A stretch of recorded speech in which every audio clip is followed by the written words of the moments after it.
సామెతలు 3వ అధ్యాయము. నా కుమారుడా, నా ఉపదేశమును మరువకుము, నా ఆజ్ఞలను హృదయపూర్వకముగా గైకొనుము.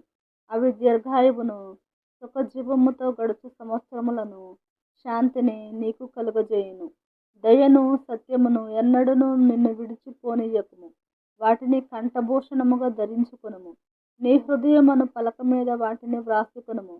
అప్పుడు దేవుని దృష్టియందును మానవుల దృష్టియందును నీవు దయనొంది మంచివాడవని అనిపించుకొందువు. నీ స్వబుద్ధిని ఆధారము చేసుకొనక నీ పూర్ణ హృదయముతో యెహోవా యందు నమ్మకముంచుము. నీ ప్రవర్తన అంతటి యందు ఆయన అధికారమునకు ఒప్పుకొనుము. అప్పుడు ఆయన నీ త్రోవలను సరళము చేయును. నేను జ్ఞానిని కదా అని నీవనుకొనవద్దు. యెహోవా యందు భయభక్తులు కలిగి చెడుతనము విడిచిపెట్టుము. అప్పుడు నీ దేహమునకు ఆరోగ్యమును, నీ ఎముకలకు సత్తువయు కలుగును. నీ రాబడి అంతటిలో ప్రథమ ఫలమును, నీ ఆస్తిలో భాగమును ఇచ్చి యెహోవాను ఘనపరచుము. అప్పుడు నీ కొట్లలో ధాన్యము సమృద్ధిగా ఉండును. నీ గానుగలలో నుండి క్రొత్త ద్రాక్ష రసము పైకి పొరలిపారును.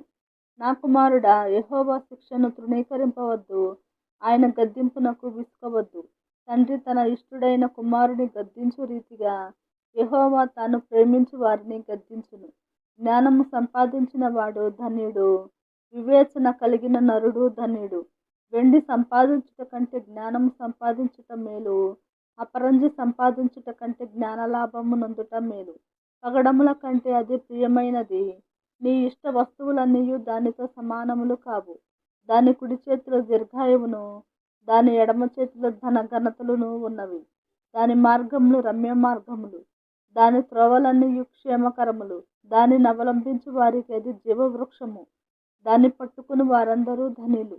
జ్ఞానము వలన యెహోవా భూమిని స్థాపించెను, వివేచన వలన ఆయన ఆకాశ విశాలమును స్థిరపరచెను. ఆయన తెలివి వలన అగాధ జలములు ప్రవహించుచున్నవి, మేఘముల నుండి మంచు బిందువులు కురియుచున్నవి. నా కుమారుడా, లెస్స అయిన జ్ఞానమును వివేచనను భద్రము చేసుకొనుము.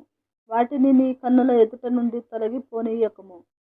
అవి నీకు జీవముగాను, నీ మెడకు అలంకారముగాను ఉండును.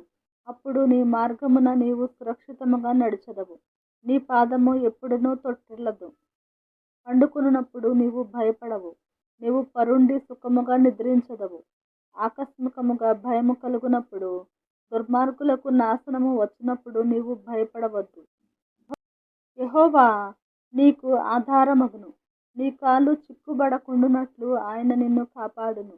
మేలు చేయుట నీ చేతనైనప్పుడు దాని పొందదగిన వారికి చేయకుండా వెనుక తీయకుము. ద్రవ్యము నీ యొద్ద నుండగా రేపు ఇచ్చెదను పోయి రమ్మని నీ పొరుగువానితో అనవద్దు. నీ పొరుగువాడు నీ యొద్ద నిర్భయముగా నివసించినప్పుడు వానికి అపకారము కల్పింపవద్దు. నీకు హాని చేయని వానితో నిర్నిమిత్తముగా జగడమాడవద్దు. బలాత్కారము చేయు వాని చూచి మత్సరపడకుము. వాడు చేయు క్రియలను ఏమాత్రమును చేయగోరవద్దు. కుటిల వర్తనుడు యెహోవాకు అసహ్యుడు. యథార్థవంతులకు ఆయన తోడుగా నుండును. భక్తిహీనుల ఇంటి మీదికి యెహోవా శాపము వచ్చును.